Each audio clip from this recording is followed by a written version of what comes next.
Welcome to the Doc G Show, a radio show cluster. Without further ado, critics have said he has the face for radio and a voice for silent films. Your host, Ben Doc G Gordon. And we are on the air. Welcome to the Doc G Show. I'm your host, Doc G. With me, as always, the one, the only, Mikey Maximus, the Furnicus. Say what? Charette. Doc G, what is up, sir? Woo! Nothing too much, Mike. You know? Yeah. Just got it in cruise control. Trying to cruise through fall, man. Yeah. That's a fact. You know, it's not my main season, so I'm just looking to cruise on through, you know? I hear you had a good weekend. Yeah, it was a great weekend. Good weekend, good shows. Yeah. We had a double header on Saturday night, Doc G. I did 2 headlining sets in one night. Gosh. Killing the crowds. Yeah. Good crowd in both of the headlines? Good crowds in both shows. Yeah, I can't complain. Definitely had 4/5 full club first show, and then second show was probably around the same. You know what? Jimmy Kimmel's. That's 80% right there. Yeah, and that was nice. That's a B. And you know what? That is a B. That's above average, and I like that, Mike. Nice above job. average audiences. Nice. Saturday night. Did you see any wackos that stayed to both shows? Only the comedians went to both shows. There were a couple guys that were hanging out. Yeah, they came to I would shows, really, no, if there no were audience if members. there were an audience member, I'd be like, somebody get information on that person. They're definitely insane. That my super fans. Yeah, and by super fans I mean stalkers. Please keep Yes. them away from me. Mike, I have some I don't know. I have something I need to talk to you about. Okay. I was chatting with a person. They're going to remain nameless, this person. All right. Because I'm going to sort of make fun of them. Here's what happened, Mike. I was talking to this person the other day, and we happened on sitcoms. Favorite sitcoms. And we were rolling down all the classics, Mike. We were like, Seinfeld, Friends, Cheers, The Office, all of those great things, right? And we were talking about like our favorite people on the show, favorite episodes, and then we started talking about seasons, and I was like, oh man, you know what my favorite season of Seinfeld is? Season 7. That's where the action is, man. Season 7. And this person that I was talking to, Mike, was like, oh, what I really love? Season 1. What? Season 1? Yeah. Mike, this is immediately a red flag. This is a red flag. I'm not going to mention who this person was, so the Doc G Nation does not have to, excommunicate them from their lives. But, if somebody tells you this, Mike, this is like somebody telling you that the Branch Davidians had some good ideas. Like, you know what? That's a fact. That cult wasn't that bad. I think we should all, that's horrible, Mike. Yeah. And, it might be a little bit extreme comparing them to cult, but let me explain why. Let me explain this.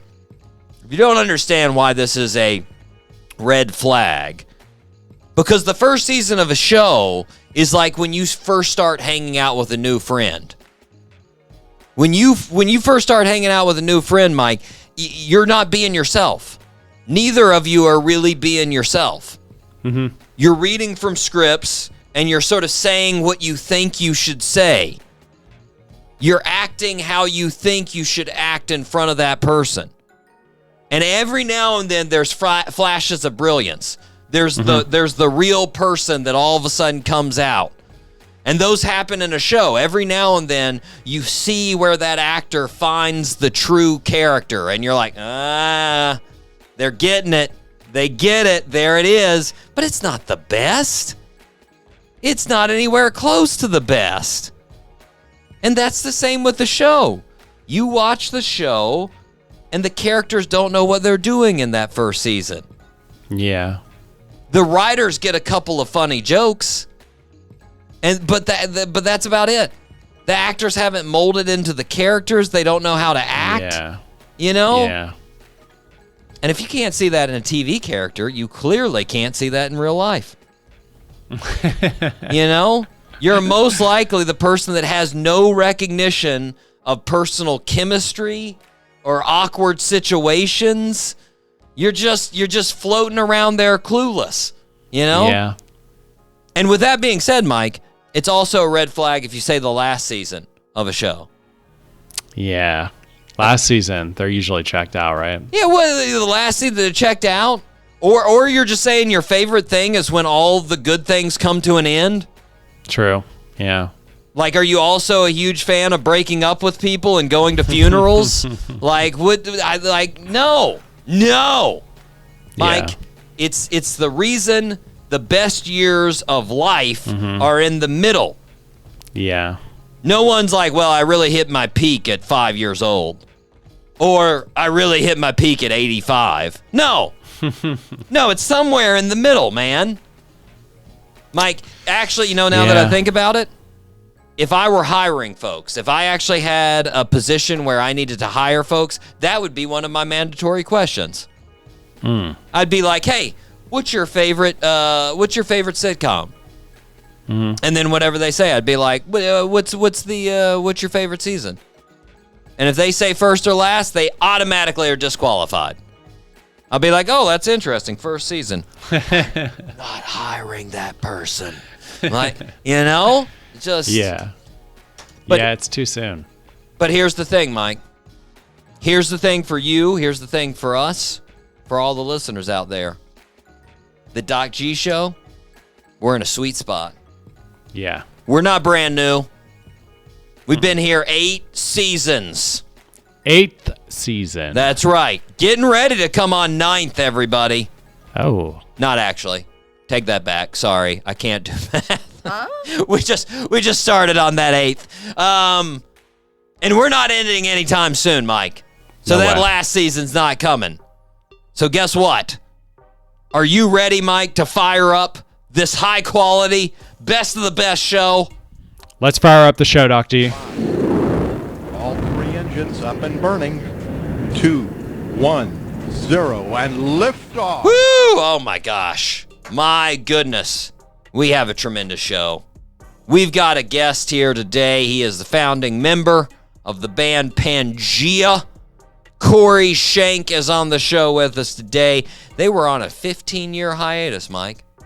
Didn't know if they were going to get back together, but you know what? They said, let's give this rodeo another chance. Yeah. They hopped back on the horse, and they just released a new album just a couple of months ago. We're going to chat it up with Corey. But first, we need to start where we start. Birthday suit. Happy birthday, Mr. President.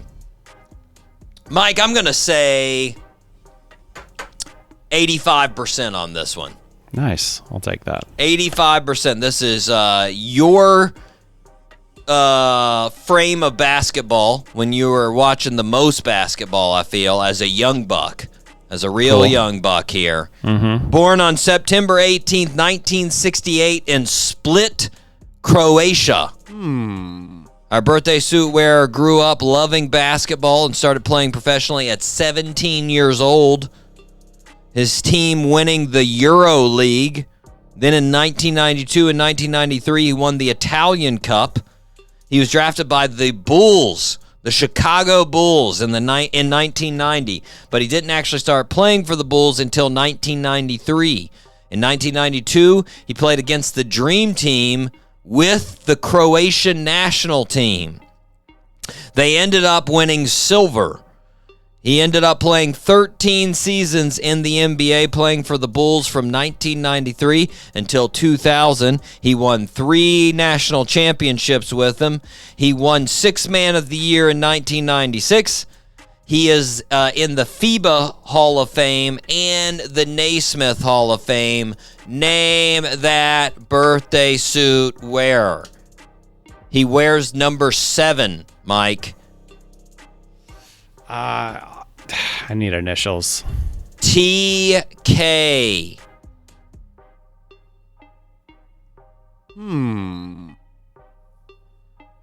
His first name rhymes with baloney. Wait, what? Not the full thing, don't just know. the last part. I don't know, Doc G. I don't. You're gonna kick yourself for this. I know.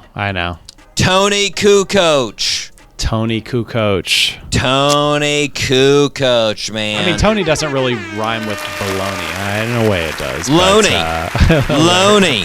That's what I said. Last part of it. Tony Baloney, Okay. man. Come on. Tony Baloney. Kukoc. Ah, man. Yeah. Yeah. Yeah. He's turning. Let's see. What would he be turning there? He is turning 56. 56 for Tony. All right. Good stuff. Plays a pretty big role in the old Last Dance documentary. He does. Talked to Tony a pretty good bit. I thought maybe that might cue you there, Mike. The whole Dream Team, because that was. I knew who it was. I just didn't have his name.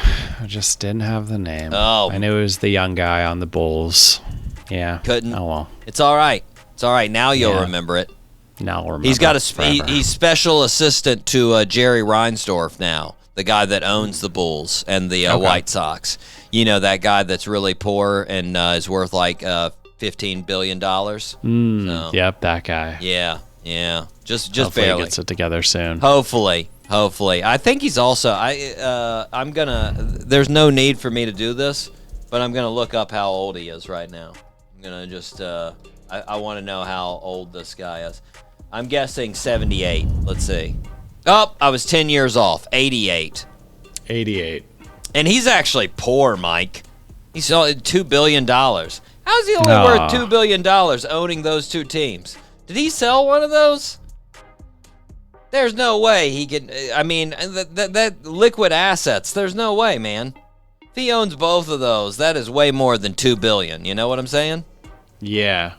They must not be equating that. He bought the White Sox for $19 million, so that's a pretty good investment. I'm pretty sure they're worth a little bit more than $19 million right now. For sure. He bought the Chicago Bulls for $16 million. So both of those, not too bad of an investment. Pretty solid for him. That's amazing.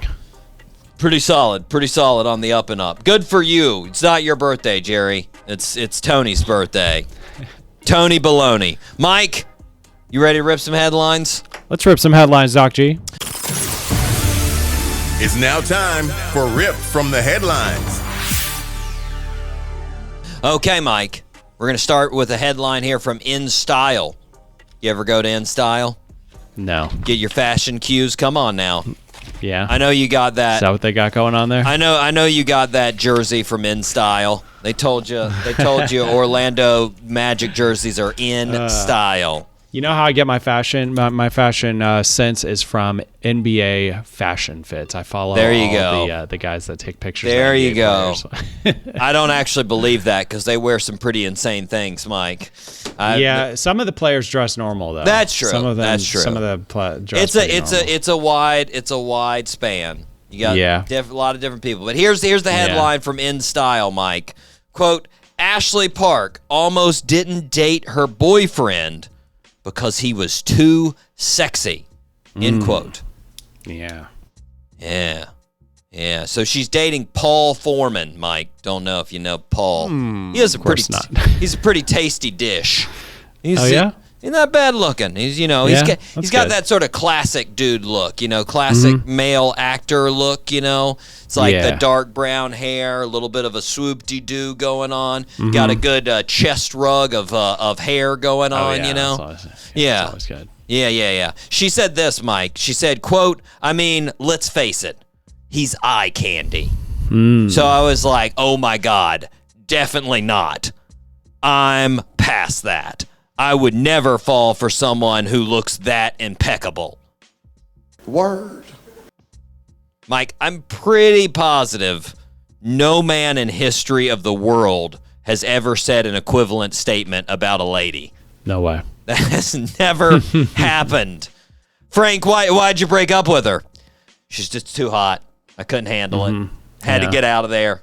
You know what I'm saying? And And let's face it here, Mike. Ashley Park is stereotyping. She's saying sexy men can't be mentally stimulating, intelligent, faithful companions. That's what she's saying. Aw. Can you believe that, Mike? Rude. Can you believe that? Rude. She's saying men like myself that are drop dead, model sexy, can't be mentally stimulating, intelligent, faithful companions. And I find that extremely offensive, Mike. Yeah, you should. Look at me, listeners. Listeners, automatically, even on the podcast, we're like, that's not true. All right, no, without looking at him, that is not true. Regardless, Mike, she got over it. She's dating him now, and she's been going out with him for like 3 years. So there you go. Oh, that's great. Yeah, they seem to be a good couple, you know. Mike, you know Jake Paul. Of course. Yeah. You know, Jake Paul, he's supposed to fight Mike Tyson. Is that still happening? That's supposed to happen. Okay. It's supposed to happen in November. I kept hearing things where Mike Tyson was having, little spasms here and all that stuff, but it's planned. It's planned now. And in Okay. the last press conference, Jake Paul said, quote, "I'm the new king on the block." That's what he said. Sorry, let me make sure this is a proper quote. Quote, "I'm the new king of the block." End quote. Sweet. Apparently, Mike, that's how you become the new king of the block. Mm-hmm. You fight a 58-year-old. A 58-year-old that had the world championship 27 years ago. Mm-hmm. Mike, just for comparison, that's like challenging Scottie Pippen to a game of one-on-one and saying that you'd be the king of basketball if you win. That's a fact. And listeners, don't get me wrong. Mike Tyson would kick my ass and Scottie Pippen would beat me in one-on-one. I'm just saying for anyone else, that's what you're comparing it to. Just saying. It's a little ridiculous. But, bit. If he can make millions of dollars, good for you, Jake Paul. Go for it. Go for it. Speaking of millions of dollars, Mike, I got a little story here from Us Weekly. Here's the headline. Well, before I give you the headline, Mike, you know Colin Jost, right? Yeah. Yep. Of course. You know Scarlett Johansson, right? Oh, definitely. Of course. Well, here's the headline. Quote, Colin Jost says Scarlett Johansson took his $280,000 ferry purchase in stride. End quote. That's crazy, Mike. Mm-hmm. It's almost like Scarlett Johansson is worth over $150 million. So true. Like she was the highest paid actress in the world in 2018 and 2019, according to Forbes. So true. It's almost like spending $280,000 to her is equivalent to me and you having an extravagant night at Taco Bell. So true. Oh, that's exactly what it is. Yeah, pretty much. Yeah, exactly. Mike, I thought of this. This is exactly it. For Colin and Scarlett, that's the equivalent of you buying your new coffee maker with your wife. Yeah. Her reaction to that, being like, you know what? I don't really like it, but I'm going to let it slide. As long as it's your money, you turd. That's basically... Yeah. That's about the same amount of money for them. That's Relative, pretty much... Yeah. Not Colin Jost. He's fairly poor compared to her. But for her... For sure. She doesn't give a No way. She literally, Mike, I looked it up. It's around $165 million they're estimating, so I think she's doing okay. Nice. Mike, I've got a headline from Kitchen. Yeah. Here's the headline. Is Quote, this kitchen.com? No, this is Kitchen, KITCHN. There's no E. Ah. Kitchen. Let me see if this is a magazine. It's got to be a magazine. It's just. I mean, they've got a website here, Mike. Might just be a Cooking blog. blog. It's a blog. Blog.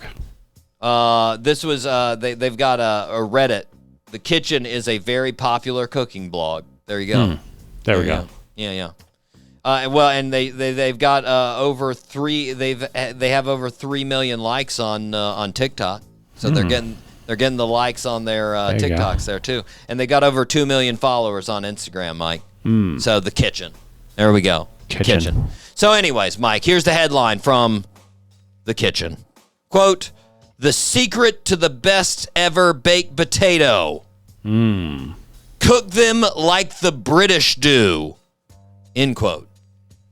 Huh? The British? Yeah. Really?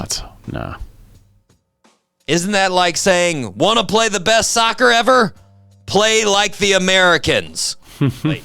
Ooh, easy. Out of our scope of practice. That is not what the British do. That is not what the Americans do. Stick to what you know, Mike. That's right. I've got a headline from Us Weekly again. This one might tickle your fancy. Quote, "Romance Rewind. Ryan Reynolds and Alanis Morissette's unexpected relationship." Mm-hmm. You remember that, Mike? Oh, yeah. Ryan Reynolds and Alanis Morissette. They were together for 5 years, Mike. Wow, I didn't know that. 5 years? Yeah. She was with Ryan Reynolds, and before that, Uncle Joey from Full House. Mm-hmm. Could I Didn't call know him that. Dave Coulier? No, he's Uncle Joey. She went out with Uncle Joey. Mm-hmm. Now, Mike, I've done some thinking here. When she broke up with Uncle Joey, she wrote You Ought to Know, a song that won 2 Grammys and is on the Rolling Stones 500 Greatest Songs of All Time list. That's a fact. When she broke up with Ryan Reynolds, she wrote Torch, which won no Grammys and isn't on any best of list. Which leads me to the obvious, Mike. Uncle Joey is a better lover than Ryan Reynolds. Not a chance. Mike was like, I am so Not furious. my Ryan. That is not true. That's by facts, Mike. I'm just going by statistics here. She was motivated by the love, and Uncle Joey was giving her the Uncle Joey love. And apparently it was strong. Yeah. It was strong. You got to give it up. You Ought to Know it's a jam. Yeah, it is. It's a jam. It is a jam, but correlation does not equal causation. Mike's like, I take personal offense to that. Okay? Not my Ryan. I'm planning on having sex with Ryan a little bit later. All right? Mike, here's a headline from BuzzFeed. Quote, "People are sharing telltale signs that someone grew up poor and they're spot on." End quote. Finally. Right, Mike? Gosh.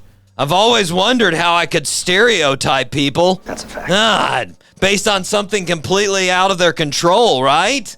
Man, can't wait for BuzzFeed to give us their telltale signs of how a person was an orphan or how to tell somebody's parents didn't love them. Be great.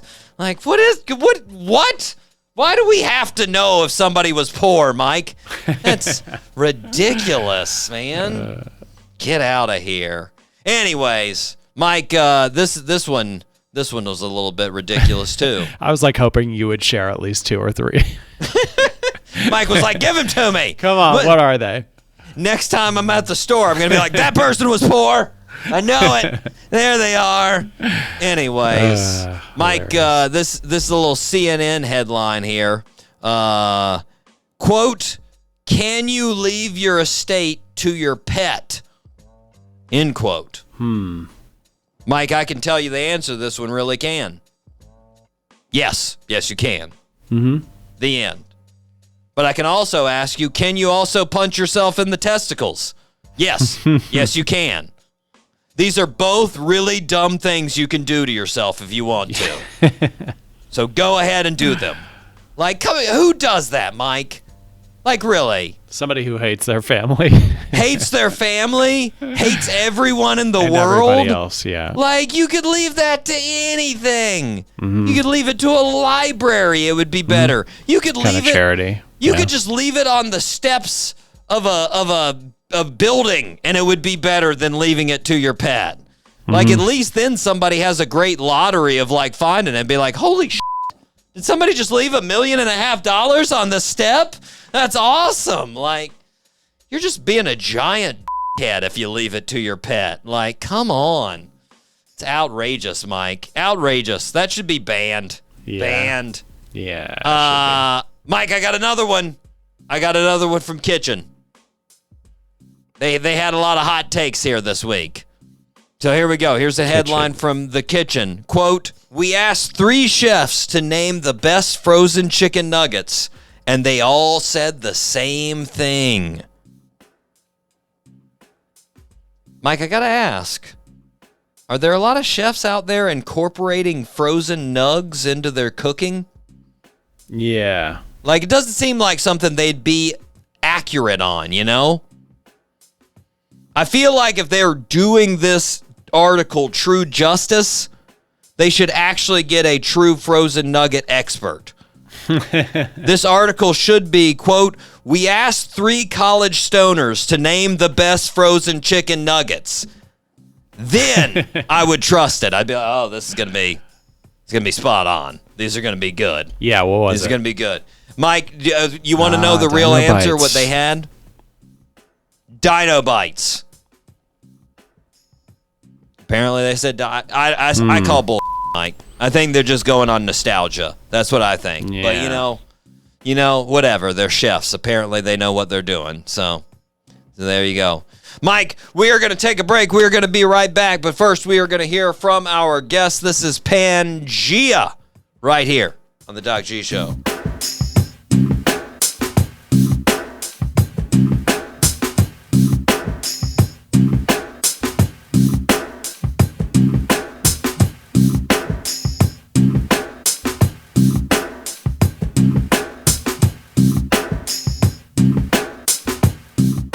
And we are back here on the Doc G Show. Spinnaker Radio, WSKRLP 95.5 FM in Jacksonville, Florida.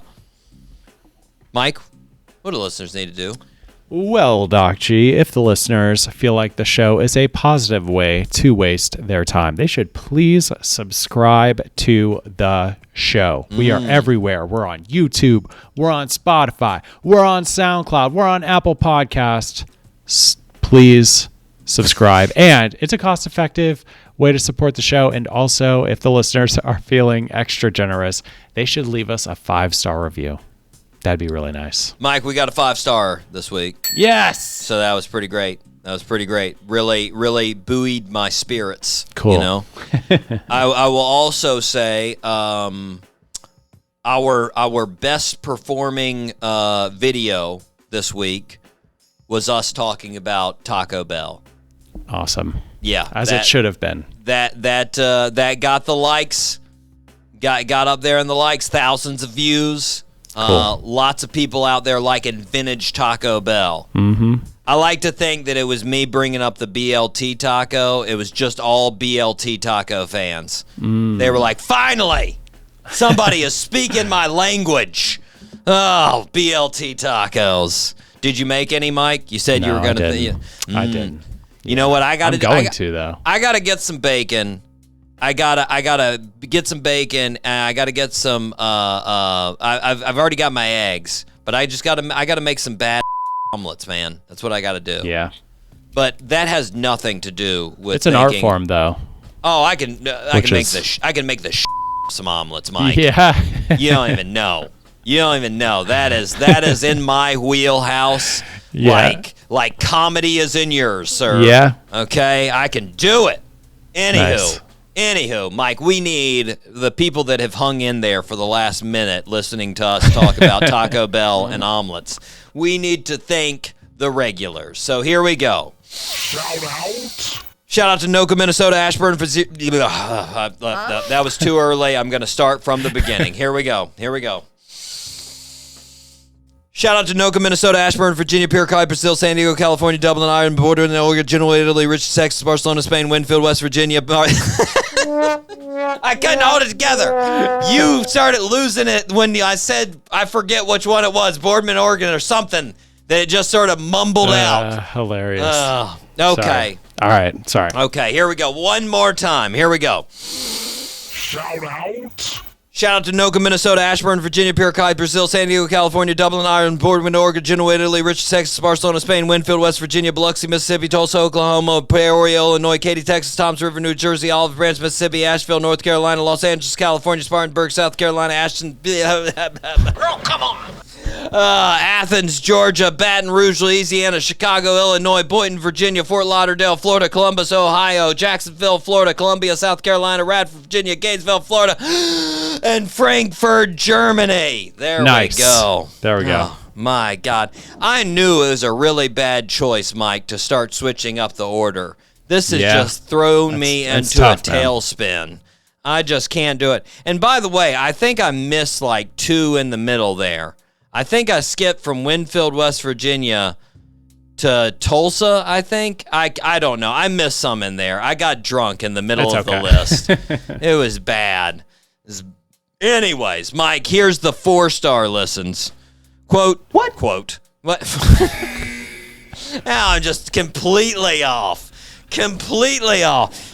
Here we go. 4-star listens. First off, shout out to Marietta, Georgia, Mike. Then shout out to Manvel. I think it's Manvel, Texas. Manvel. Would that be Manvel? Would you call that Manvel? Sounds like probably. Manvel, right? Yeah, I think so. Schenectady, New York. Shout I out like to that. Schenectady. I've never heard that city before. Yeah, it's a good one, man. Oklahoma City, Oklahoma. Corpus Christi, Texas. Shout out to Corpus Christi, all the way down there. Connecticut, Bridgeport, Connecticut. Shout out to them. Nuremberg, Germany. Munich, Germany. If this was 1943, I'd be really scared. But since it's current day, I'm fine with those two. Sao Paulo, Brazil. Abuja, Nigeria. I probably screwed that up. I don't know if that's Abuja. I'm sorry. That sounds good. It sounds good. Abuja, right? That'd be Abuja, right? Yeah, I think so. Let us know, Nigeria, if that's correct. Richmond, Virginia. Zagreb, Croatia. I think that's how you pronounce it. Zagreb, Zagreb. No Man, idea. you guys are throwing the hard ones at me, guys. Come on. Prince George, Canada. And lastly, Riyadh, Saudi Arabia. There we go. There we go. Cool. Shout out to all the 4 stars. We had a good amount of internationals there, Mike. Good amount of internationals where my tongue is not working. Thank you. Thank you. Mike, I wanted to, I thought this was nice. You know how every now and then we talk about somebody that will turn us down on the show, you know? Yep. We've talked about how we became best friends with Tom Brady for turning us down. It was a lovely turn down, right? It was. Really nice. It was the art of turning someone down properly. Yeah. His team turned us down. Well, they've got something new to learn, Mike. Wow. They've got something new to learn from Billy Ocean's publicist team. Okay? So, listeners, if you don't know Billy Ocean, he's a fantastic artist, right? Caribbean Queen. Have you ever heard that jam, listeners? You heard that jam? Oh, they've heard it. Caribbean Queen. Don't remember the lyrics, but you get it. You remember that. Oh, yeah. Right? Anyways, I emailed him because he's got a week of shows here in Florida, Mike. I was very excited, and let me read you what his publicist from his record label emailed me here. Hi, Ben. Thank you for reaching out. I'm aware of your show and really like your work. What? Wow. Right, he could have stopped right there. Yeah. After that, he could have been like, but you. He's not coming on your show. And I would have been like, hey, he likes my work. That's nice. That's nice. Really like your work. Did you hear that, listeners? He likes our work. Said, we've had quite a few interview requests for Billy this year, but he has very limited time that he's able and willing to do them. Unfortunately, we have filled up all of that time, so we're going to have to pass this time. Maybe we can set something up when he comes back next year. All the best, Will. That's right, Mike. That's how you do it. That is a master class right there. Yeah, it is. He turned me down, and I was like, who cares? He likes my work.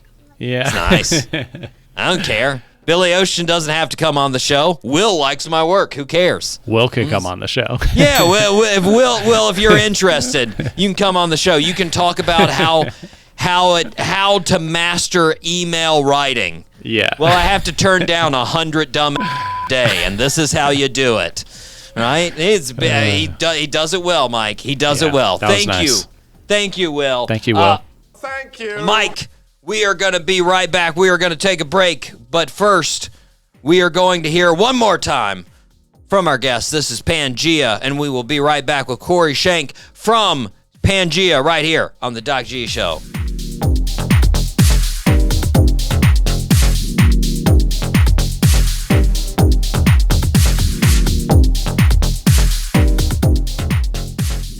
Welcome back to the show, everybody. We are happy to be welcoming a founding member of the band Pangaea, Mr. Corey Schenck. Corey, how are you, sir?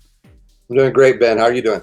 I'm doing good. I am doing good. So for listeners here who are unfamiliar with your band, it's been going now since '89. But there was a good hiatus there. That just ended a little over a year ago, which resulted in the newest album, Beowulf, that just came out in May. How's it felt coming back after the hiatus? Honestly, better than the beginning. Because I think everybody was excited to be back together, the five of us. We've added a sixth member to help with the live shows since then. But when we met to talk about this again, it was the summer of 21. Mm-hmm. And we were trying to figure this out, and everyone said they want to do it. Everyone's lives had kind of settled down, with families and jobs and whatnot. And we met in Dallas, which is about halfway for everyone to travel. Mm-hmm. And we just said, well, I'll do it if everybody in this room is going to do it. And that was everybody's thought. It had to be these five people. And everybody was ready. And it took off. And it's been a lot of fun. I mean, it's been a lot of fun. We're just having a good time. Nice. Well, let's take the listeners back to the start. When you started the band, you were in college. Mm-hmm. And what I understand, you had just started playing the guitar like a couple of years before that. Like it wasn't, it's very fresh. So like you started playing guitar, or you started the band when you were 17, right? Yeah, or 18. I started guitar at 17, the band at 18. So right after. Well, now, I mean, it seems like obviously, I mean, you made an entire career out of it, but like when you fell into guitar, was it one of those things where you were just playing hour after hour every day? Yeah, I couldn't put it down once I got one. I just was, and I was terrible for many of those hours, but I loved it, and the guitar players that I, kind of, looked up to, and rock especially. I was like, I want to emulate that. I want to make those sounds and do what they do, and I just had to. Now that you look at it, like I always wonder this, because like now that the internet is out there and you can get these tutorials fairly easy as far as YouTube, and like, I mean, like honestly, like you can find anything you want, a really good description of how to play it. Like, do you think how do you think that would have been different in your day if you would have had that? Like, because I mean, I'm guessing, did you do sort of like the slow motion where you rewinding with the cassette over and over again and just trying to figure it out? Yeah, for me, it was a combination. I was taking lessons at a really good guitar teacher who taught me how to read and know my basic theory, like know my scales and chords and formulas. And yeah, just listening to records over and over again and trying to play back what I heard. And just trial and error and doing it that way, and I had the Mel Bay books, the Mel Bay collection, on guitar, and I had all those. So it was that way. Yeah. Nice. Wait, I sometimes wonder, like, because that's always the thing, right? Is when you're learning by ear, you're listening like that. Sometimes, well, I mean, you like you said, combination of taking classes and then learning by ear. But like the learning by ear thing, that's where some of the magic, I think, happens a lot of times with guitars, because you learn this unique way that the person that actually made the song didn't, and so you have this sort of mutation of forms and styles and everything like that. And I sometimes wonder, like, with the way you now have it all available on the internet, if you if you're going to see that sort of that mutation, if you have that, if that's available. Yeah. I mean, I think it will still happen. I just wonder sometimes how, Yeah, I think it will too. I think it's going to be different. I mean, because of that stuff, there's 11-year-old kids on YouTube that run circles around me as a guitar player. They're watching these tutorials, and but yeah, sometimes I wonder what it's going to do to the ear. If they're just watching something in a video and learning it, by rote, doing what that person does. But I think the ear will come. It's going to be a different path, I guess. I don't know. Yeah, it is. Mine was trial and error. That's what it was. Yeah, well, it is like you said. Like, I mean, some of those people you see on the internet now, as far as their ability, it's insane. Like, you're just like, and I mean, that is like one of the cool things too, is it's going to highlight those people. Like, that's the neat thing. But so now you went to college for music. Did the whole decision of going to college, did that come from just starting the guitar like a year before? It did. When I was coming out of high school, I wasn't the best high school student. I was trying to figure out what to do, and my dad and I talked, and I was like, okay, I'm going to go to college, community college, or I'm going to get a job, or I'm going to go in the Marine Corps. Those were the three things I was thinking about. There's one that sounds appealing to me. Yeah, exactly. And because of the guitar and just my love for, the lessons I was taking, I was, one of the songs, I learned like Country Roads and the City of New Orleans, these old folk songs. And I thought, well, I want to know more of this. And I signed up for the next fall at the community college music classes. And some of those were a struggle because everyone around me had been doing music since elementary school and middle school choirs and orchestras. But other ones came pretty quick. Some things came to me very quickly. Other ones I had to really practice at. And but I had to follow it. And I just love it. Nice. Well, now your brother, of course, is the drummer in Pangaea. Now he just, like, from what I hear, he basically got pulled into the band because you needed someone to basically keep a beat, right? Because the drummer wasn't there for practice. Yeah, we were rehearsing in my parents' garage, and we're getting ready for a high school talent show.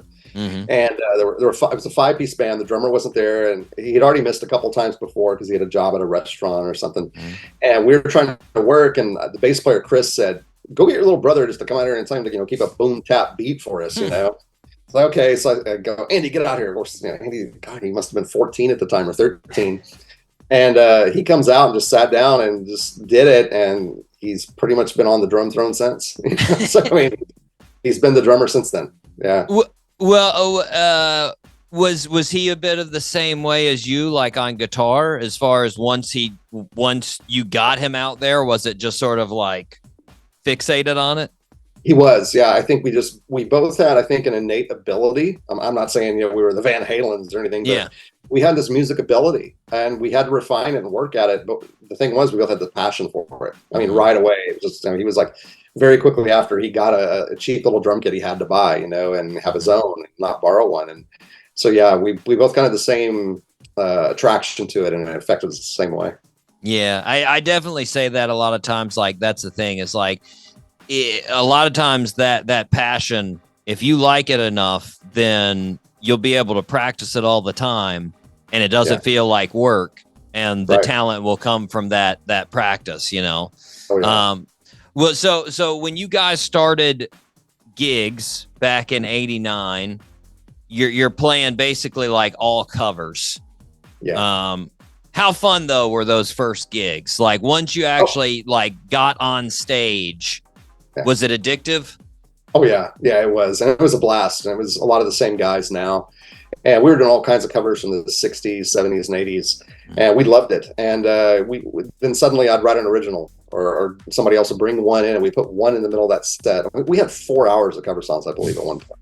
And we just played tons of music, and suddenly we were more and more originals were creeping in. But it was very addictive. It was just the reaction of the crowd, and the way people react to it. It was just fun, And we decided 2 years later, in '91, stuck to our guns and only wrote original music at that point. And we knew the gigs would dry up, if you like, Yeah. But they were, even though they dried up, we weren't gigging as much. It was definitely more rewarding to go out there and play your own music. Whether and some nights it'd be a small crowd and half of them would get up and walk out on you, and other times it'd be a crowd fixated at the stage. I mean, we never knew the reaction we were going to get. Now, so, did you have any like delusions of grandeur when you were playing the cover songs? Were there any of the nights where like you had a really good crowd and it was sort of like in your head like, I think we made it. I think this is it. Yeah, I was a 19-year-old rock star for sure. Yes. Yes. Yes, I was. Yes, there were those moments. So yes. Well, like you said, you started writing the original, like going all in on the originals in '91. Yeah. How much stuff had you written before that? Like, because obviously, I think most people that get into it, it doesn't take long before you start going, oh, this is a riff. This is cool. Like, how much had you been writing before that? I had actually been writing a lot already before I brought stuff in, lyrics and riffs and chord changes. It's funny, about 2 or 3 weeks ago, an old friend of mine from high school happened to be in Houston. He messaged me on Facebook, said, "Hey, you want to meet for dinner?" And I hadn't seen this guy in, since high school. We played soccer together. His dad was our coach. And he goes, I told my wife and daughters about you when I was coming to meet you for dinner, and said, this is the guy. He sat in the very back of every class I had with him. He never listened to the teacher, paid attention, but I remember he was always writing song lyrics down. He goes, I remember you had just lyrics every day. You're back there writing, ignoring everyone, just writing lyrics. And I guess he read them and liked them. He said, yeah, you just had the same. He goes, and now to find out like you and Ron, the bass player who he also knew, are doing this like all the time, just blew his mind. So we when we were going to do one of the albums, we were all flipping through my notebooks. And I think at that time, this is like back in the early 90s, I mean, I already had over 1,000 songs. Wow. A lot. Yeah. So of those 1,000, 950 are really bad, so, but then you get, 40 or 50 good ones out of that, that's my process. So, yeah, I forget what the exact quote was, but when Bob Seger was talking about when he sort of took Glenn Frey under his wing, as far as songwriting, and they were talking about it, and he's like, well, you're going to write a lot of bad songs. You're going to start and they're going to be horrible. And he was like, but eventually one will come out that you'll go, oh, this is good, right? This is something. That's true.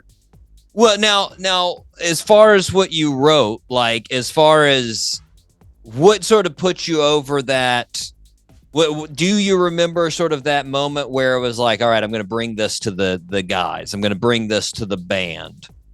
Yeah, it's a song. It was one of the first ones I brought to the band. We played it live for years. We had not put it on an album yet, but we're going to put it on the next album after Beowulf. So it's an old one. I revamped and tooled it, but I remember this is back in like 90. I was driving back home from my girlfriend's house real late at night, and it was, just a cool winter evening in Tulsa, and this lyric and melody popped in my head. And I was driving, of course, this is before, cell phones or anything. I pulled over on the gravel right by a railroad track. I remember this. And I dug around, and I didn't have any paper, but I had these napkins in my glove box, like from fast food places. I get these napkins out, I had a pen, I started writing all these words down. I kind of thought what the chord was and wrote a couple chords down. I wrote as much as I could, and then I got back on the road, went home, and I went to my room and wrote the song that night. And I said, okay, I got to show this to the band. And I took it to them. They're like, okay, this is the direction we need to go. And that's what everybody thought. And then for years after that, it was kind of our show closer. We always closed with it. It's and then for different reasons, we just hadn't put it on an album yet. I think I wasn't 100% happy with it yet. I was like, it's so close, but it wasn't there. But then when we reunited recently, I showed them an arrangement. And as we were working on the demo, Steve was singing to the track and he hadn't listened to the whole thing yet. And when the bridge section popped out, he goes, "What is this?" He just like lost his mind in the demo. And he goes, "This is what it should have been." So we're happy with it. We're going to actually release that on the next project, probably. Nice. That song. Yeah. I remember that night. I just remember that. Well, I mean, you sort of mentioned like that was the direction like you guys were looking at as like, yeah, that's the direction we should go. I've heard you mention before being like big fan of some of like the 80s classics on at least guitar, you know, Survivor, Asia, yes. Huey Lewis. Yeah, those are my guys.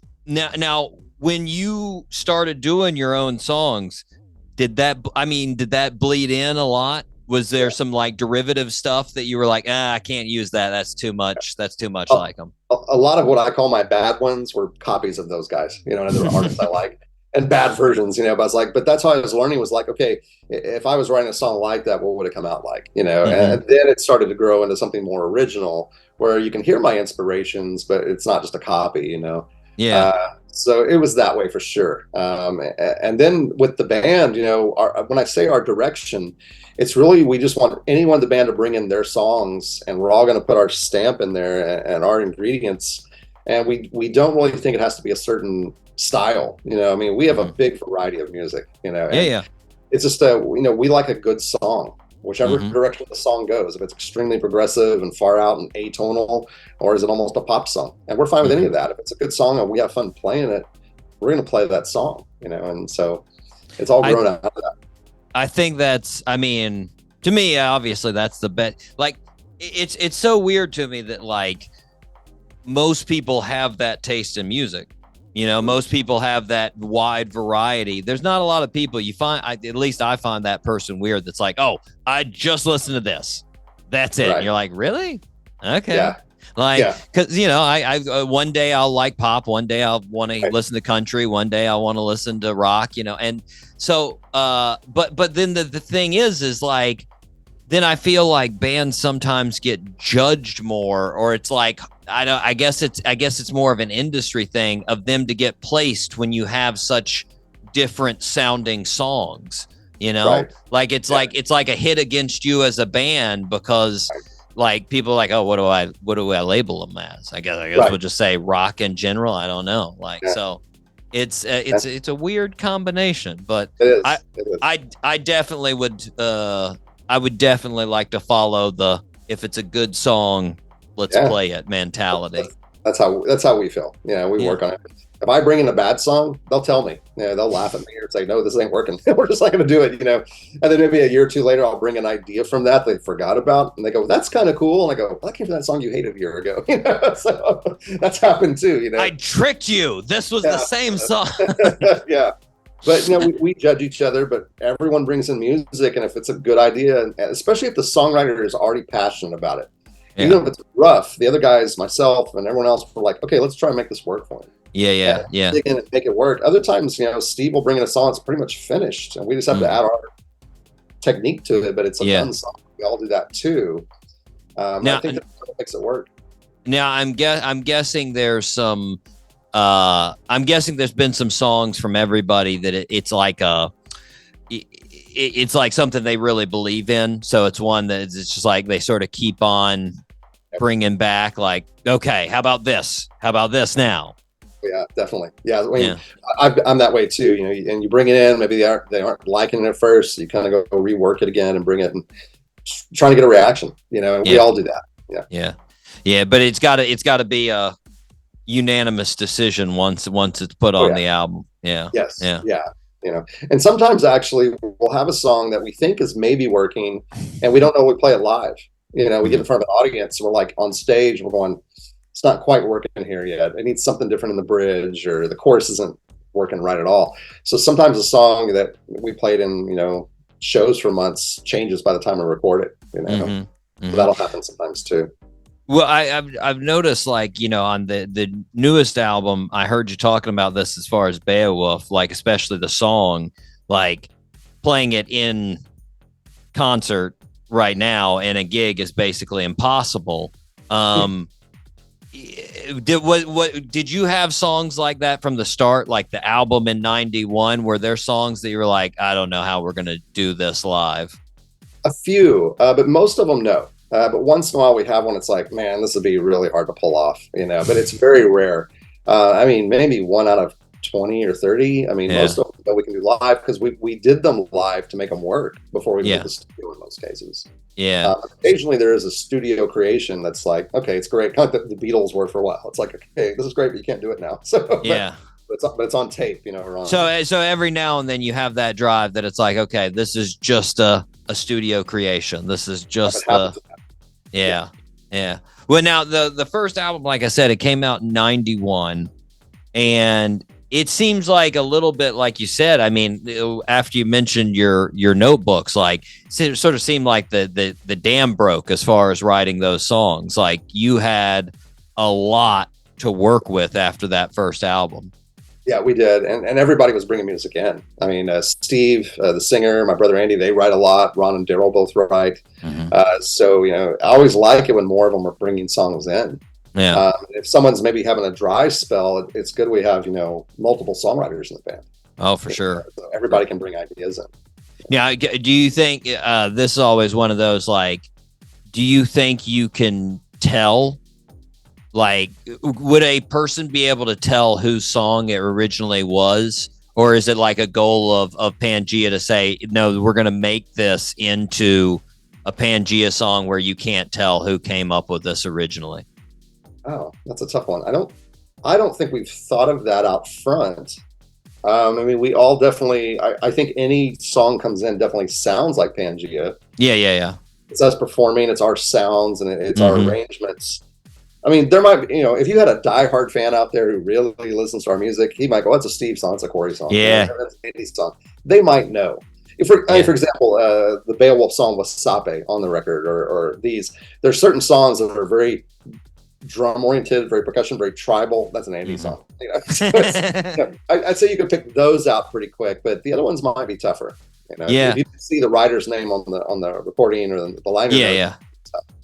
I always find that interesting in some bands, bands that have multiple writers like that, because I mean, it makes it more interesting because you get these different sort of influences.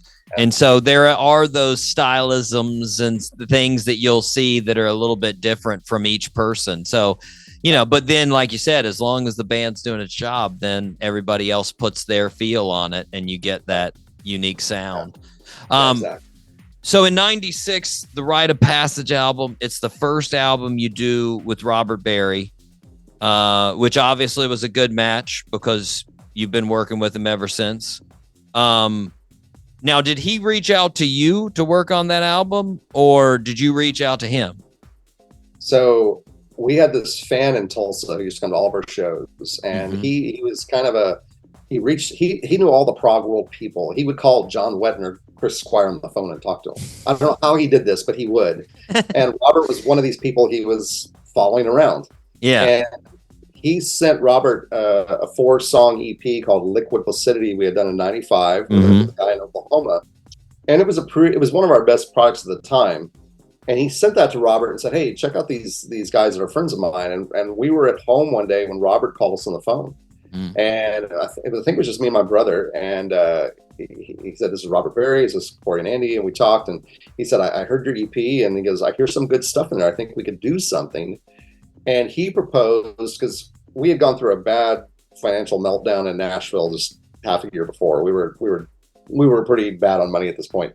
And he said, "What if we do a thing where you just come out to my studio in California for like 3 days, and we work on 3 songs, maybe 4, and see if we even like each other. Like, do we think this will work? Do you like me? Do I like you? Is there a chemistry? And if not, the worst thing, you walk away with a pretty good 3-song demo." We said, "That sounds great." So we saved the money up. That was April '96, flew out there. And after the first day, I mean, we had like, man crushes on him basically, and it had to work. and he liked us right away. And that was April. Then in August, we're out there recording Rite of Passage. And it just clicked. And I think we had similar passions in our backgrounds. and just this desire to play good music and fun music. And so, yeah, we have gone back to Robert every time. He is a part of this band in a way, and he's like another member in a different capacity. Yeah. It seems like sort of the Bob Rock character of Metallica, right. that addition there. Well, I mean, would you say like, I'm guessing it is, but the background, like music beliefs, as far as what he sees, as far as sort of inspirations and everything else, it melds with the band. Oh yeah, definitely. I mean, we're all huge. He and us are all huge fans of the debut Asia album, that first Asia record. Of course, all that British prog, yes, and of course he played with Emerson and Palmer. And we all love that stuff, but we also like other just good American rock, Bay Area rock and Midwest rock, and so we like a lot of the same stuff. And he has a classical background, just like myself and Steve. So there's a lot of similarities there, and he's been not just a producer but a mentor and a teacher to us. I mean, he just really showed us how to focus. Like, I think he saw this raw band that had potential, but they needed to get the ship tighter and get fine-tuned. And he was able to do that, and every album he kind of did less of that and let the training wheels come off and let us kind of fly on our own at that point. Nice. How that went, which is really cool. It's been really healthy. Yeah. Well, now, when you guys, like you mentioned, when you came back from that hiatus in 2021 and we're like, we're going to do this, but everybody in the room. Now, did that include Robert, or was that after you guys said, okay, we're coming back, then you reached out to him and said, hey, we got a new album? It was quickly after. So we met in June, said, let's do it. And then they flew in from Tulsa in August and September. And we were just working on the old songs again. We wanted to play shows on those first 3 albums. And I think it was in November when I brought in a couple new songs, and Steve goes, well, I got something. And he goes, I got something. And we said, what if we do a new album? And we were like, well, we've got to do it with Robert. And we were sitting at my dining table, the 5 of us, and everyone said, we got to get Robert. And I got my phone out at the table and called and said, hey, he knew we were playing again together. Yeah. And I said, everybody's here at my house right now, and we want to do an album next summer with you. And he said, let's find a date. So he and I were on the phone for a couple of weeks. He's like, can you do this weekend? I'm like, no, so-and-so's out of town on this. And he's like, well, I can't do this one. And finally, we found a block in August. And that next year, we were out there doing the record. But as soon as we knew it was going to have to be new music, everybody was like, it has to be Robert again. And not just Robert, but the vocal engineer, Tom Dool, who records our vocals with us to give Robert kind of an ear break at night. He's done every album since The Rite of Passage as well. Nice. And the artist on the album painting is the guy we've been using since the second album, Welcome to the Theater. And he's done every painting since then. So it's like the whole team is back together. Continuity. There we go. Well, now, a couple other things that I noticed there throughout the career. One thing, in 2003, I saw that you had the Reckoning album, which never came out. Yeah, so we had started working with a manager in Hollywood who wanted to showcase us a lot. And basically he said, look, he goes, I like what you do. You write good songs, but no one in the States, especially out here, is going to listen to a 10-minute song that changes keys and has weird meters in it. And he said, let's go for something a little tighter and same quality though. And we said, okay. So we started working on new music, and we called up Robert, and boom, we fly out to Robert's to record the album. So it was recorded at his studio, the same band and everybody. And we started going to Hollywood a lot, doing showcases and playing for industry people. We actually out there recorded an acoustic version of many of those songs. And then Ron left the band shortly after it was recorded. He had a family situation. And about a year later, Steve left. And so Andy, Daryl, and I were holding the torch, and we had brought in our youngest brother to play bass. We had added some brass players. So it was like an old Chicago Blood, Sweat, and Tears, Earth, Wind, and Fire vibe going on. And we played a lot of shows that way. We hadn't put the album out yet because we're still trying to see if we could get a label or industry member to bite on it by playing live. And then we just kind of, everyone's life started kind of taking new paths, and we decided to kind of just pause, and the album hadn't come out. Now we had sold a couple of copies at a gig here and there, an early version of it. But it never was released, and we've been sitting on it, and we actually were talking just this last weekend. Everybody was in town, and we unanimously agreed we're going to probably put that out sometime next year. Okay, I was about to say, I was sort of wondering if it would come out by itself, or if you're looking at like if it was talked about on Beowulf, like maybe we put some songs in there, but you're going to just release the whole thing as is. Yeah, we had talked about that, and we felt like if we put one of those songs or two of those on the Beowulf record, I mean, they're 20 years apart nearly. Yeah, it was like, it's not the same. It's not the same guys. You know, we were different men when we were 30 as opposed to when we were 50. Yeah. But we're happy with the product. We put a lot of work into it. We love the songs. We're actually playing some of them live. Yeah. We thought that should be a standalone product for what the time it was. You know. Now, so are you going to release the exact recordings of it? Yeah, we have them. We actually had Robert remix them this past year. Yeah.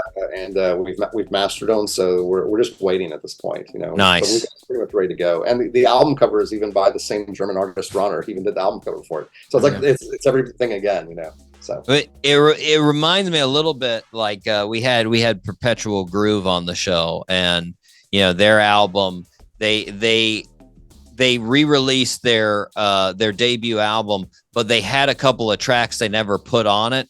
And they put those songs back on the original. And, but that was the interesting thing is they also had like the deluxe where they recorded them new. So you did see this little variation, this aging process over the 20 years, you know? So it's, but yeah, that'd be a really interesting time vault there of all those songs. It will be. Yeah, and plus we're working on new music as well, and that'll be a whole separate project. So we're doing that as well. Nice. Well, the other thing I wanted to ask about there that I saw around the same time period, which was interesting, 2005, you did some acoustic songs there, and this was the thing that stuck out that at Dan Aykroyd's house. Yeah. How do you come about recording at one half of the Blues Brothers house there? Yeah, this is so funny. We were working with our manager Dito Godwin in California a lot, and he had looked at our songs and he thought, you know what, if we do some acoustic arrangements, we can get more gigs. So we stripped all the songs down we had, started doing acoustic versions, and suddenly we did a tour of Borders bookstores when they existed, and coffee shops, and we were playing all kinds of patio gigs, shows we never would have got with a full rock band. Right. So the gigs were doubling up, and then he said, we need to record some of these. So he agreed that we would go out to Hollywood. Instead of going to a studio, he had this mobile unit called Vortex, and he knew the guy that owned the company. He said, I want to try this with a different approach. I want to get Vortex to come out. We'll be a mobile unit. We're going to go to some location and record. We're like, okay. So we get there, and he says, all right, we got this house in Hollywood, the hills we're going to go to under the big sign and all that, you know. We get there, and as we're walking up to the door, he goes, yeah, this is the house of the brothers, Dan and Peter Aykroyd. We're like, what? You're joking, right? And it was a house, they did not live there, is my understanding. And it was pretty barren in a lot of places, but it's where they went to work. So they worked scripts or their screenplays, their jokes, you know, because Peter was a huge writer at the time. Right, yeah. And so it was like their home they worked in. And so Peter came in every day. We saw him every day, walk in the control room and talk to us. Super nice guy. And then he would go upstairs and work a while. He'd come back down on his break and check us out again. I'll be honest, we never met Dan. I kept waiting for him, but he never did. But Peter was always there. But yeah, it's a strange little footnote in our story. It's weird. Yeah. Like, you know, not a place that you would think the recordings would occur, but you know, it was a huge room. It was there when you walked in that foyer. It had this big stairwell. It was just this cavernous room, and off to the side were these French doors of the big room. Had a little bit of carpet, so we're using that 2-room concept to record the acoustic music. We got a great sound by doing it. But yeah, what an odd thing to do, I guess. Well, so you know that was right around the time that the 15-year hiatus started. Was it basically? I mean, when you started that hiatus, was it basically like, well, I don't think we can keep going if everybody in the band, you know, has all these other things going on. Yeah, exactly. Yeah, it wasn't like an explosion. Nobody was mad. There were no fights. You know, nobody was arrested. There was no good rock and roll story. Let's put it that way.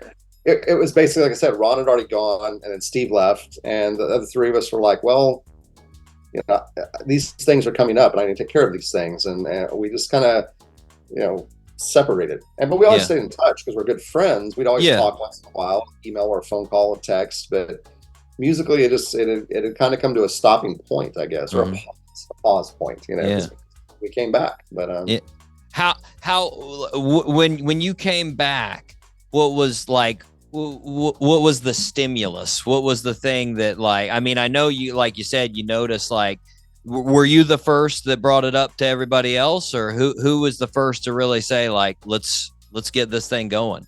It was either me or Ron Polson, the bassist. We had been texting, and we were just texting one side. That's it. We got to do this. He's like, okay, talk to Andy and Daryl. I'll talk to Steve, you know, because they live in Tulsa. We're in Houston. And so we sent out messages, and we got back. I think Daryl said, dude, I am down. I want to play with you guys. Of course, Andy and I are like, yes. And Steve was kind of the last one to chime in, and finally said, let's do this. So we said, all right. And I started looking at the calendar. We found, I think it was in June, a time we could meet. I said, everybody go to Dallas, we'll meet. And it was the funniest thing because, you know, Steve has this big, loud, powerful bass voice. He's an opera singer.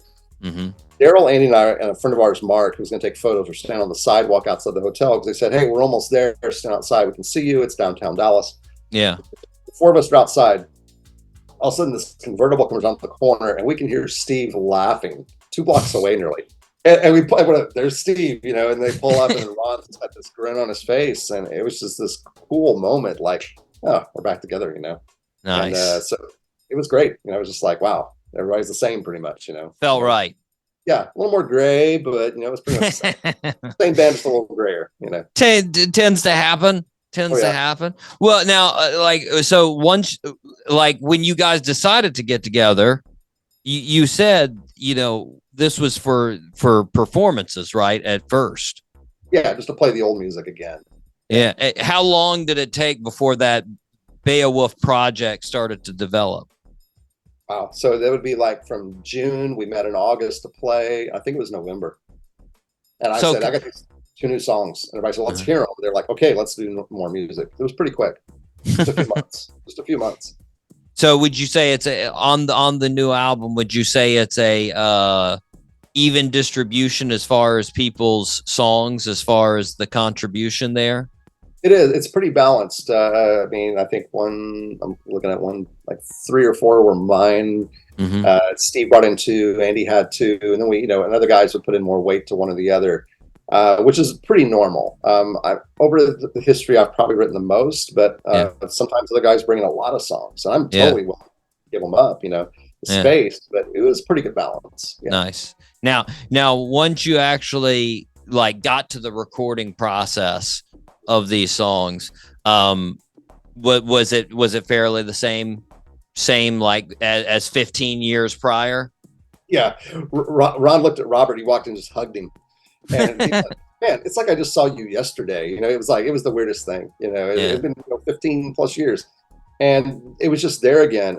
And I think because of our separation, there was an excitement factor. You know, and we all grew as musicians in that break, doing our own thing musically. We were better in the studio, and Robert noticed that too. We were more confident in our playing as musicians. Everybody was more open-minded, not as, you know, oh, it's my song, don't do this, you know, which I was definitely guilty of as a young man. So we were much more open about, you know, I'll throw that out and try something new, you know. I think, you know, the excitement helped, the open mind, the maturing. You know, we've all grown up in good ways. Yeah, I think it helped the project a lot. You know, and the confidence was definitely there. Now, what would you say now that you've played some of the songs? Like we said, you can't play all of them in concert, but what would you say? What do you think the best response has been by concert goers as far as the new songs? What do they respond to the best? So we've been playing 4 of them at every show: Necromancer, Show Me the Way, Masquerade, and Tomorrow Will Come. Probably at a lot of the shows was Necromancer, the lead off track, because it's kind of a folky, then turns into heavy metal, then the ending is this multi, you know, polyrhythm thing going on. Yeah, it's been going real well because it's kind of floored, especially other musicians. Yeah, but at the same time, I think the other 3, they're a little more accessible. Yeah, And they've all gotten really good responses as well. I mean, I had some friends say they love Tomorrow Will Come. Other ones thought Show Me the Way was a great kind of bluesy ballad, and Masquerade, is kind of a Rush meets, it's going to be weird, like a Rush folk song. It's a cool song, and so I think, different people like different ones, but they've all been pretty well received. Nice. They really have. Well, you mentioned coming out with new music. Where are you at in the process of that? So a few of the songs are already recorded. We've recorded some, and other ones need to be recorded. We're tightening those up. We're working on some ideas, things of that nature. But it's going to be pretty close. And we'll have a lot of music. Plus, there's the Reckoning project we want to put out. Right. We're probably going to put that out first, and then give it a little time before we put out new music again. And we don't want it too soon, So it'll be kind of a couple things coming up back to back. So. Nice. Well, now, when you mentioned before, as far as you basically, any song sounds good. You were just mentioning the 4 songs, how different they are as far as those sounds. Is there anything what holds an album together for you guys, as far as okay, how do we come up with the songs that are going to come on an album? Yeah. So in this case, we had a number of songs. We were looking at the 7 we wanted. We did want to balance in writers, but we also just wanted to balance in styles. We didn't want 3 or 4 that are kind of the same thing. I mean, we hear differences. We wanted to be kind of stark differences for the average listener. Yeah. And so we had the 7 we wanted, and then I organized the order by thinking of things like, not just the tempo or the emotion of the song, but the key of the song. I don't want to put 2 songs in the same key back to back, and I get weird that way. I want to keep things separated out. So there was a lot of that planning, and it took some trial and error to get the right 7 in the right order. Yeah. Would you? I'm guessing you would say sometimes people think of albums as like a set of short stories, and then sometimes people think of them as different chapters in a book. I'm guessing you think of them more as a short story sort of collection than a chapters of a book. I thought that at first, and so did the other guys, but a lot of people that have heard it have come back with the other one, and they hear it as a whole stream concept. Yeah. And I'm like, great. If that's how you're hearing it, then good. Because music's open to whatever you want it to be, whether you like it or not, and how you hear it. And I think maybe I'm just guessing here. I guess what they're hearing is this group of men playing together that they've had similar experiences in life, and they're trying to put those out there, their views. And so in that way, there is a common thing as far as experience and what we're writing about. But I think each one also can stand alone, because they're uniquely different. Yeah. But other people have the first and last are like a bookend. I hear these similarities, and the middle one's this apex. I'm going, oh, cool. I'm glad you're hearing that. I'm going to use that in an interview because I had not thought of that. So I'm going to borrow that from you. Yeah. That's totally what we're going for. I got it. Yeah. How to do that. Yeah. It's been cool though. Yeah. Yeah. Well, now, do you guys have any performances coming up here in the near future? We are working right now with some people on that. Nothing is in stone. Some things are very close, but I've been explicitly told in a text message today that I can't talk about that. So, okay. Whenever I get a message from my brother, Andy's also, he's kind of our businessman manager. Yeah. He's a drummer too, but he'll tell us these things are off limit. Ron and I are like, okay. We have some stuff coming up. We're pretty excited about it. It'll probably be next year. We do have some small shows in Texas coming up this year. Yeah. But we're going to be getting out of the state next year for sure. All right. I like it. Well, Corey, we are up against the break, but I want to thank you for taking the time for us today. Oh man, Ben, thanks for having me on. This is a blast. I mean, I love doing this stuff. It's just so fun. For sure. Listeners, make sure you get out there, you check out their music. It is all on their website. The new album is there, digital download, CD copies. You can get all the old music as well. Right now, we're going to take a listen to Necromancer right here on the Doc G Show.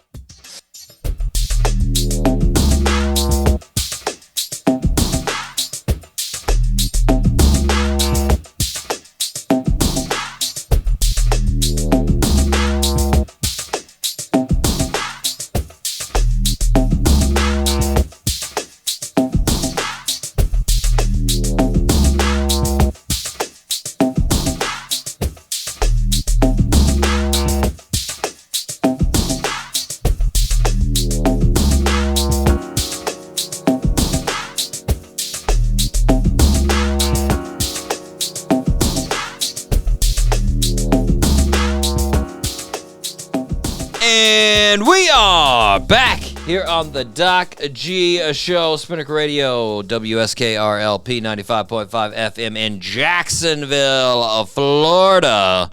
Listeners, you just heard Pangaea back together after 15 years, Mike. That's right. 15 years, you know? Yeah. Just picking up like, you know, like nothing ever happened, you know?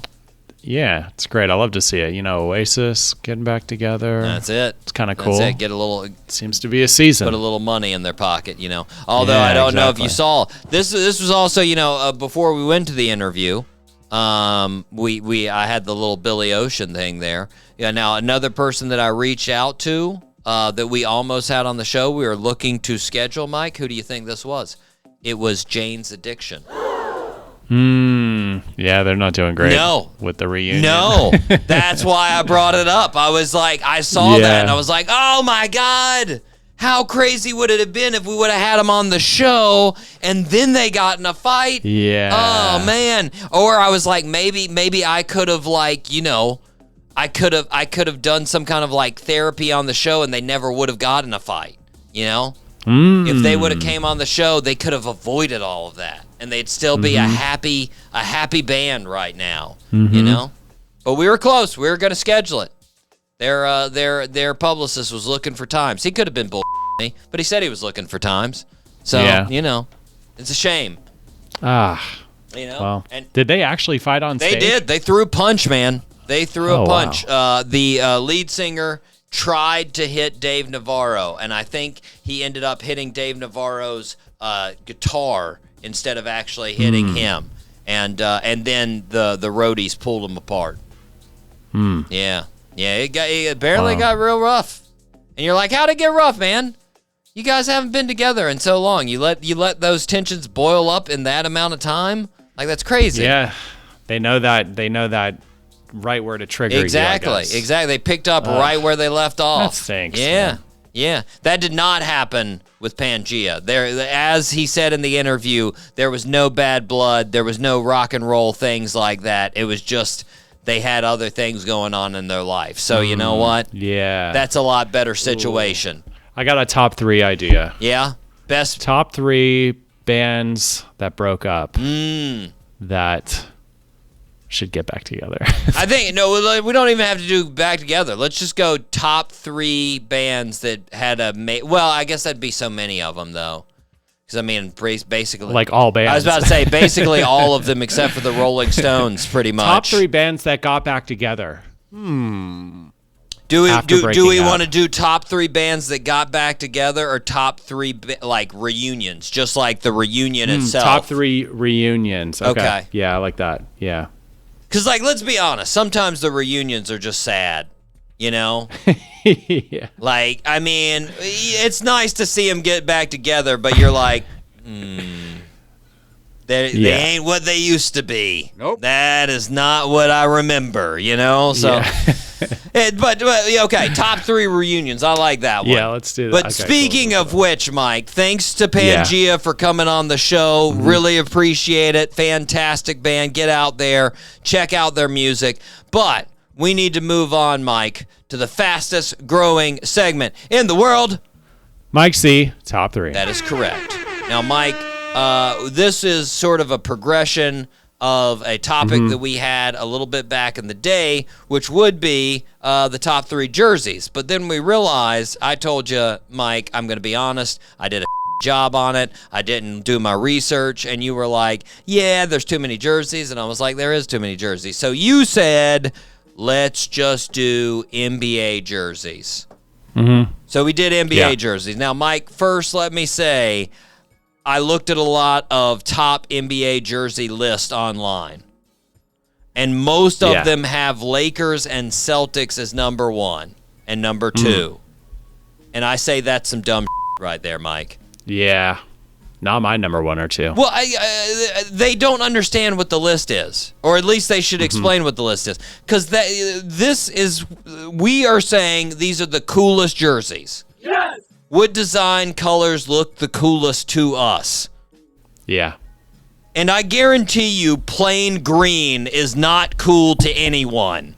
All right? Yeah, no way. What's cool is that they are the 2 most winning franchises. That's what you're putting with them, and they're the most recognized because of that. Not because they're a cool jersey.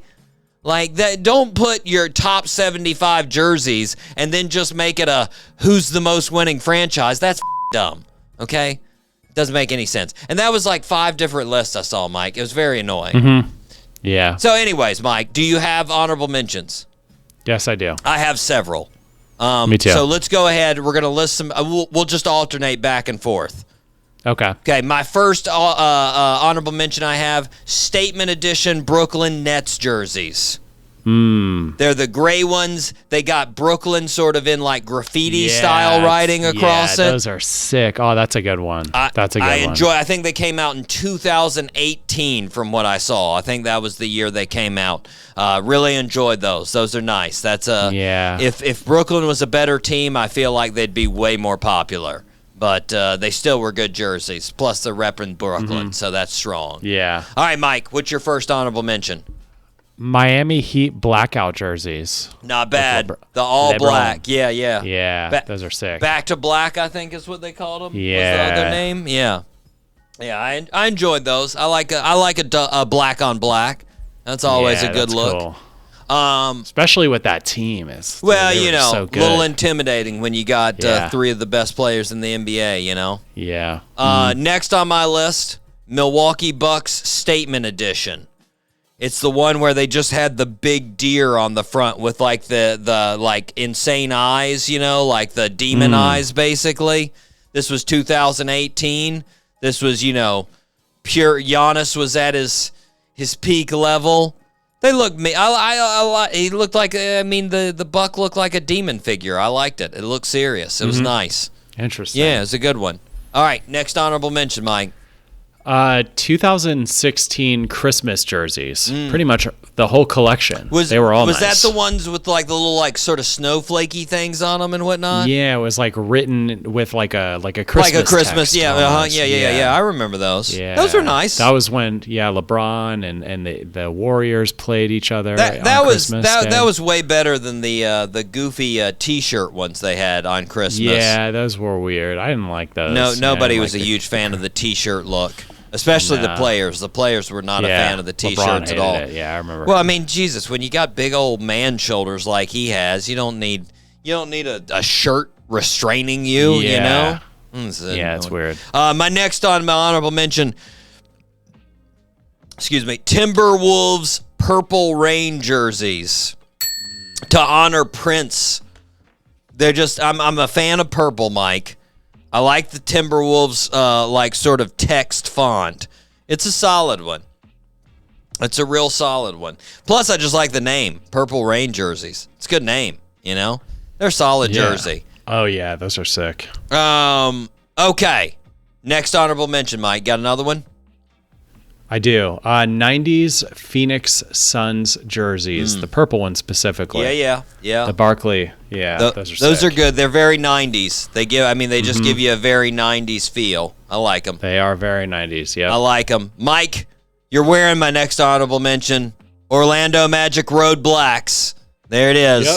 It's the font, the pinstripes, it's just all there. They're dope. They're classy. They're dope. You got another honorable mention?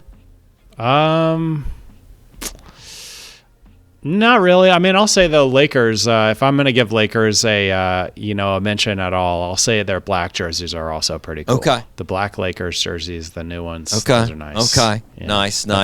I've got a couple more, Mike. Sacramento Kings Baby Blues. They had those from the 70s to the 80s. They had the cursive font on them. That one was a great one. Love those. The Chicago Bulls script Chicago. Jordan Ward in his rookie year. The cursive, those are cool. Very dope. Yeah. I have one of those. That's one of the few jerseys that I actually have. Yep. Yeah, that's nice. The New York Knicks, but the New York Knicks with the classic Yankees logo on the shorts. So the NY overprinted on itself. That's just cool. I don't know why they got rid of that. Like, have the NY somewhere on there. That's dope. You should have that. That NY is more recognizable than anything, man. Keep that on there. Seattle Supersonics, 80s, green and whites. Those are cool. That's just, I mean, it's sort of like we talked about last week, the Miami Heat Vice. It just matches the city, man. Yeah, Seattle's green. It's rainy. That's what it is, man. It's dope.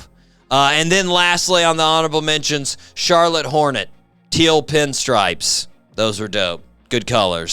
Good colors. Yeah. If the team was a little bit better, those would have been better. Anyways, Mike, I changed it up. Technically, my number 2 should be my number 1 from what we did last week, but screw it. I changed it up because I'm being true to saying if there is no affiliation with the teams, what would I think was the coolest of just like wearing that design? So my number 3, Golden State Warriors, the town jerseys.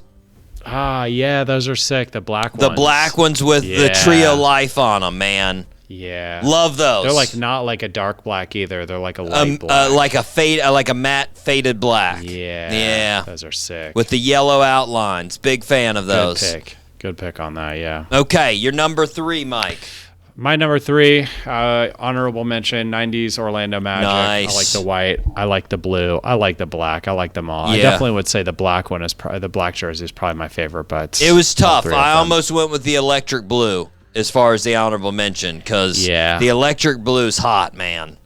That's a hot look. That's a hot look. But the black's just more intimidating when you talk about sports, you know. Yeah, it is. So, yeah. My number 2, what I had on the list last week, Chicago Bulls, black pinstripe.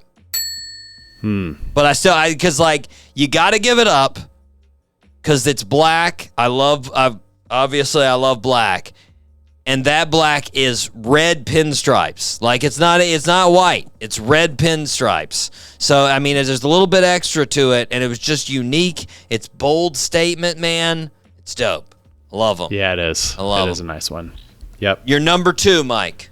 My number 2, probably a popular choice, but the Toronto Vince Carter. The Dinos? Toronto Raptors. Yep. Nice. With the dinosaur. Nice. Yeah, that pinstripe. That was nice. That's a nice jersey. I want to say, I mean, I feel like I'd choose that one, but I would be a little biased just because Vince Carter made it so kick-ass, you know? Yeah. My number 1, Mike. Yeah, what's your number 1, Doc G? I think it's your number 1. I changed it from last time. Miami Heat Vice Collection. Yep. That's my number 1 this time, too. They're so good, man. It is. They're nice jerseys. It matches the city. It's such cool colors. It just works so well. Like, they should make that their whole theme. That should just be everything Miami Heat from now on. Yeah. Like it's everything, man. Like it's so good. It's so good. Like that's the thing. If I were looking to just wear this and it had no affiliation with teams, that's what I'd want to wear. I'd be like, that's cool. I'm wearing that. It's got the Same. It's got the hot bright colors. It's got the black. It sets it off. It's dope. It's dope. Yeah, it is. Agreed. All right, Mike. Are we doing next week? Are we doing the top 3 that you just came up with? Yeah, top 3 band reunions. Okay. Yeah, let's do it. All right. Are we gonna come back to jerseys after that? We're gonna do a different. Then we'll do football jerseys. Football jerseys next. Okay. Yeah. Well, just remind me. We'll do. I'll probably For forget sure. that. Okay, Mike. We are moving on. Listeners, write down your list next week. Top 3 band reunions. Make sure you get it. We're gonna quiz you. Pop quiz. We're going to ask you yours. Okay, Mike, we've got 2 birthday suits. I'm a little sad about that first one, but I think you can get both of these 2. I think these are both doable. You want the comedian or the rapper? Let's go comedian. Okay. Born on September 18th, 1975 in Fairfax, Virginia. His family moved to Overland Park, Kansas when he was fairly young, which he considers his hometown. After college, he started performing improv in Kansas. Then he moved to Chicago and was a member of Second City. He was then hired as a sketch writer at Saturday Night Live in 2003, where after 3 years, he became a full cast member. In 2013, he left the show. After SNL, he starred in several big movies like We Are the Millers, Horrible Bosses, and many others. In 2020, he started a show that he created, wrote, and was the lead character known as Ted Lasso, which was a smash hit. Name that birthday suit wearer. Man. He was married to Olivia Jennifer Wilde. Aniston. No, it was Olivia Wilde. You're thinking Jennifer Aniston because that was his wife in We Are the Millers, or We're the Millers. Yeah. It's not Will Arnett. Nope. It's no. Oh man, what's that guy's name? Initials? I'll take initials. JS.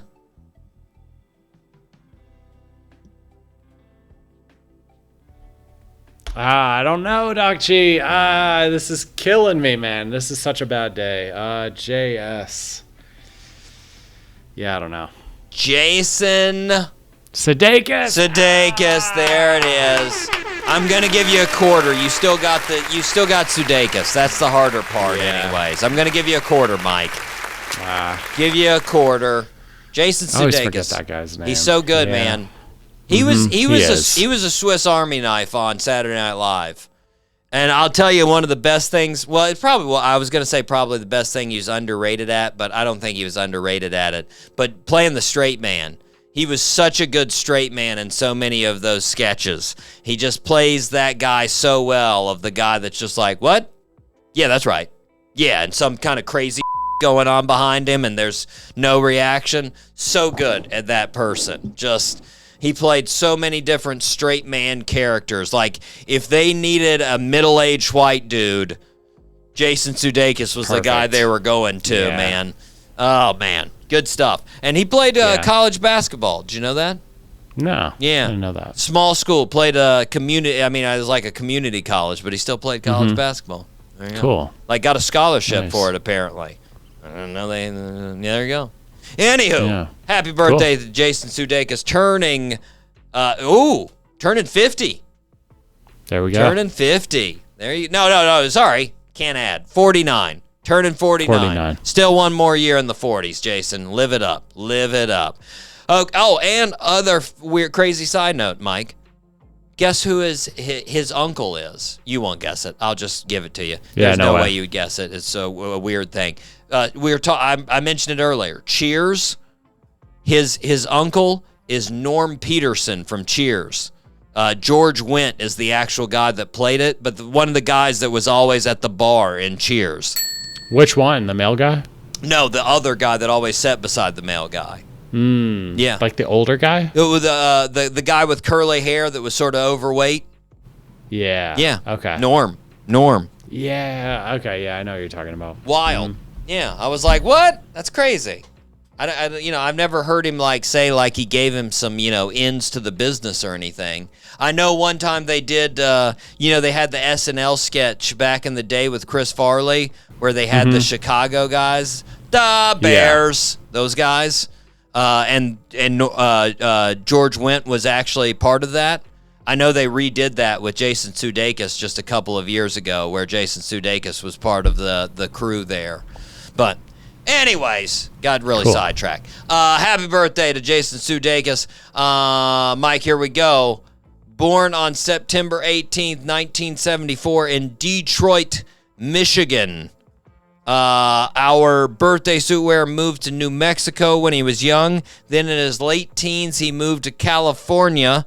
He started focusing on hip-hop after high school. His debut album, At the Speed of Life, came out in 1996 and had the popular song Paparazzi on it. I do like that song. It's a jam.